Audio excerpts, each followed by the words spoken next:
Hello and welcome to Unprofessional Therapy, where we are just two clowns talking to each other, and hopefully maybe you get something out of it too.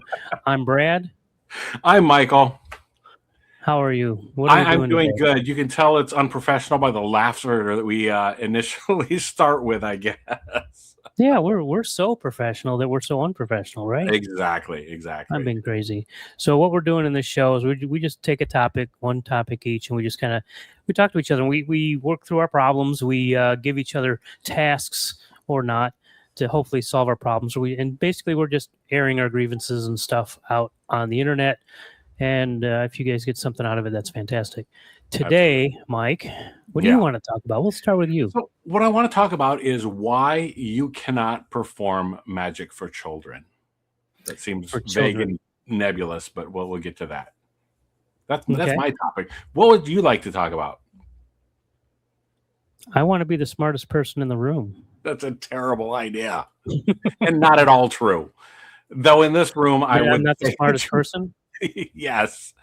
And I would say in this room, you probably are right now, but we'll get to that, I guess. We'll go there. We'll get there later. Let's talk about you first. So it's a rather nebulous way of talking about the fact that, so I do amateur magician, and I'm not here to sell that. What I'm here to talk about, though, is the fact that there is absolutely a level of performance that can and cannot be performed for children. And that age range is about, say, 10 to 11 years old. That's a lot of times when people get into magic.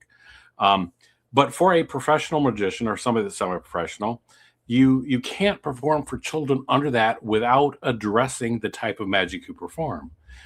And all this is a long, drawn-out way of saying that we build up in our life shortcuts for dealing with things. And so, for example, when you pull out a deck of cards, show it to a kid, and pull out an ace of spades, put it back in, and then pull it out again, they're not impressed because in their mind, they don't have that concept. Yeah, right. Yeah, what's the big deal? But by that point, you've started to put up barriers or, again, shortcuts. You know, we assume a deck of cards, we assume that the whole deck is there and everything's there. Right. What's the point of all this? The point that I'm getting at is I think we all, I'm going to say you. Who, me? You, everybody can build up those prejudices and forget to see past those. And we need to examine those things. Yeah. And one of the things that kind of makes a point to something that's more prominent today, which we'll get into in a second, but I can understand why as a younger person, I don't even think it's as low as 11. I think it's even down to 6, 7, if you're obviously a 4-year-old, you're not even going to impress a 4-year-old. Really. The concept of cards in themselves or whatever. Right. They're like, oh, pretty. It's not until, exactly. The first thing goes in their mouth. Yeah. Take a card, put it in your mouth. The only thing you can do there is the quarter behind the ear, Yes. That's a beginning for that and stuff.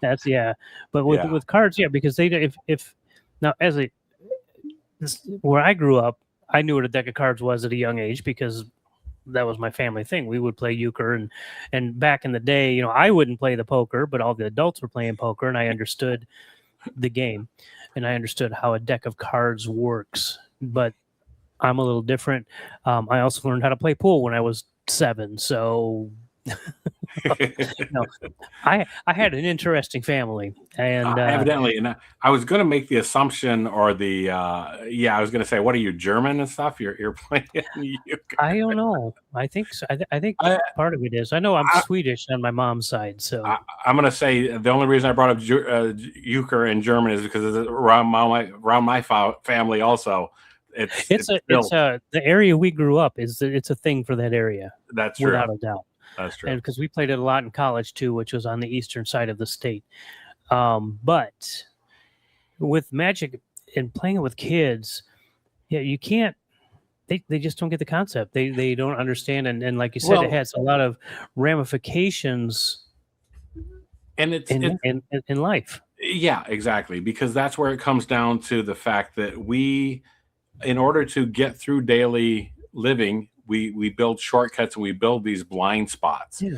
So a lot of the things that maybe you, whoever, if you're Mm-hmm. dealing with a problem, it's maybe good to think about, where are my blind spots? Where are Yeah. my things? What assumptions am I making, and what's really happening? What am I really seeing? Um, a little bit of this kind of goes into, well, I'm taking a different direction already and stuff, because I started to talk about game theory, and not Oh game gosh, theories yeah. and playing games, but But the the game idea, theory. yeah, and how when you're in any social situation, a lot of times people aren't out to get you, though it feels like that. Yeah. We are often quick to take offense and think that people are doing things. A lot of times it might just be an oversight. Hmm. Maybe they didn't call you back because they genuinely got busy in something. They weren't snubbing you. Maybe there was a family emergency. Could been Maybe they any fell number. asleep. Yeah, yeah. You And know. so I should cite the example somewhere, maybe. But they made a game where if each person got a certain amount of points, and if you could take other people's points by stealing from them, Hmm. and so it was the tit for tat thing, where it if you forgave people more Hmm. often, it would come Hmm. back to you that you would be further ahead. Um, Yeah. If you cooperated, you were it was actually how the more points happened if you cooperated in the beginning, because I've seen the video. I know the one you're talking about. In the beginning, if you don't cooperate, you win. Or you don't win, you get a lot of in the points short term, yes. in the short term. But in the long term, if you cooperate, things go a lot better. Now I'm going to bring you back to the magic for the kids, because it has one very uh, relevant information thing today is social media. Social media might as well be magic for kids. You know, Instagram, for example. You see the Instagram model. They looking perfect and whatever, with all the filters and garbage, and they've taken 4 hours to get their makeup on or whatever Right. they do. And that to them is, to a child, that becomes their normal. Yeah. That's not cool. No, You know, no. that's like our magazines back in the day, like 17 magazine and all that Right. back in our day. What was the other magazines? Mad? I, No, that's probably a bad example. well, I was going to say, Beat, Tiger Beat. Yeah, I'll wait. yeah. All those where you see, I'm gonna date myself. Sean Cassidy, John Travolta as a young man. You saw all them, and all the girls like, ooh, and they think all the men are supposed to look like that, and the men, and we see all, Farrah Fawcett, we see Bo Derek, and we're like, Sure. ooh, and women are like, yeah, we don't look like that. That's not So reality for sure. it's not reality. And in today's world, Instagram, Twitter, TikTok, all that stuff is like in your face all the time. Right. Right. And I guess we could say, hey, we're on YouTube. Take a look at us. We're normal. Yeah. Yeah. Sure. Yeah. I didn't put any makeup on today. This moneymaker is just natural. Yeah. It's all natural. So, Well, what do I'm you gonna think put about that? What do you think? Do you think that that's a good analogy, or do you think that that's I do off? think so. I think that managing your expectations is what it comes down to, and you Right. have to think a little bit deeper, a little bit harder when. And a lot of the things that I think I'm talking about, and we are talking about, are going to deal with mental health. Oh Um, yeah. and not just, and that doesn't have to be a negative thing. I shouldn't have to qualify that, but No, mental health is good or bad. It's just it, the state of your mental health. yeah. And I think there are so many things, so many examples, like you were saying, that we could look at that can drain you and drag you down if you don't spend the time really thinking about it, or at least stripping away the veneer on what's Yeah. on the outside. You have to take the time to go, wait, that's not really how it is, and so on. And how much of that is, again, I'm gonna bring it back to this lawsuit with that was recent that was found in favor of the young woman who sued Facebook, Instagram, and all these other social media and won because they messed up with her, messed her head up because the algorithm was built to keep you on, in your oh, I miss that word all the time, where you're seeing the same thing all over and over. Echo What's the chamber. word? Thank you. When you get into your echo chamber, it can take you down. I mean, if you're in a depressed state and you start looking at something that's negative, and then the algorithm starts showing you more negative, that does you no good. Yeah, absolutely. No good at all. If you're in a good mood and you're seeing good stuff, well, that's not so bad, but then it also gives you a false sense of reality. Yeah. When they start building in classes, engineering they engineer your experience too. Exactly, which is wrong. Yeah, for sure. I remember back in the day when Facebook didn't do that. And you could actually see your friends' feed over everything else. Exactly. It was more about making connections. Now it's about feeding you bad connections or feeding. It's about keeping you on the platform. Yes, that's what it's really about. It's about keeping you on the platform so they can make more ad revenue. All of them are that way, and for sure, that's not good. Yeah. And look at where we went from Magic for Kids.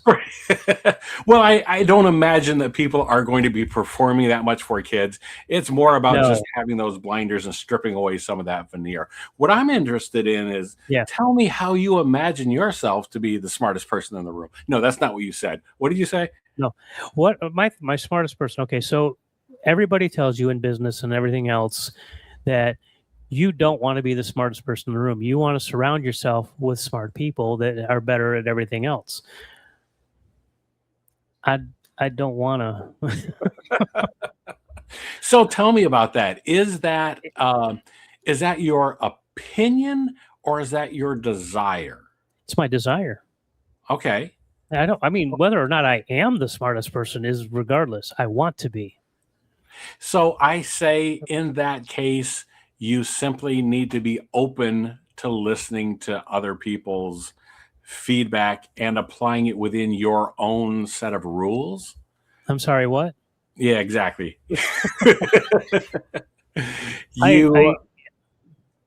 Yeah. So I was going to say, you don't need to, whether you are or not, even if you were the smartest person, it is best to look at it.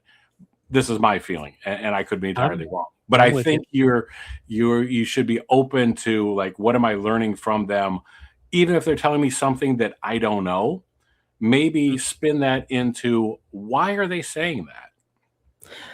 And see, I can do that. And that's not really the issue. The issue is I like to be the guy that has answers. And I like to have the right answers. If I don't have the answer, I flat out say, I don't know. Okay. But I don't like to say I don't know. Like earlier today, before we got on this call, another friend of mine called, and he has just discovered the magic of Claude Code, and he's been in IT longer than me. Okay, but he's a network guy, and he did play around with programming in the past. That's a tongue twister, playing around with programming in the past. Anyway, alliteration is great. So he's learned Claude Code a little bit, and just in the last week, he's learned a lot. He's actually subscribed now to Claude Code, or to Claude for the code, and it has been an eye opener for him. He's like, "This is magic." He had an app that he inherited, a Python app that he inherited from another guy in an organization he belongs to, and he's like, he's taking it over, and he's like, "I would like to have it do some things." And he popped it into Claude Code. He'd been dinking with it for over a year. He's like, I just don't get it. I don't get it. And he was having troubles because it was a pretty involved code. Even I was looking at it. I'm like, yeah, I don't want to touch it because I don't have the time. Right. So he gets into Claude Code and he types in some stuff. And within an hour, everything he wanted is done. And he's like, that's magic. And he said, it didn't even choke. Wow. That was a relatively simple thing for Claude to do. And then yesterday, he was talking to he had lunch with a group of people, and they were expressing they got this, and my friend is like, hey, I can help you sell your new product. And he thought of this on his own. He didn't tell them yet. Right. And he built he talked to Claude and basically ended up building an app for marketing, for social marketing. Wow. And to do all of that. And he did it in 2 hours. And he Nice. says it's probably not done. There's probably issues with the the back end not working. I said, yeah, probably. Because by the way, I'm a programmer, in case nobody knows. Been programming for 30 years. So I said, yeah, I use Cloud Code, and I use it a lot. And it's wrong. It's not wrong. It misses things sometimes, and it does get some stuff wrong. Then you just have to keep an eye on it and really go through and iterate.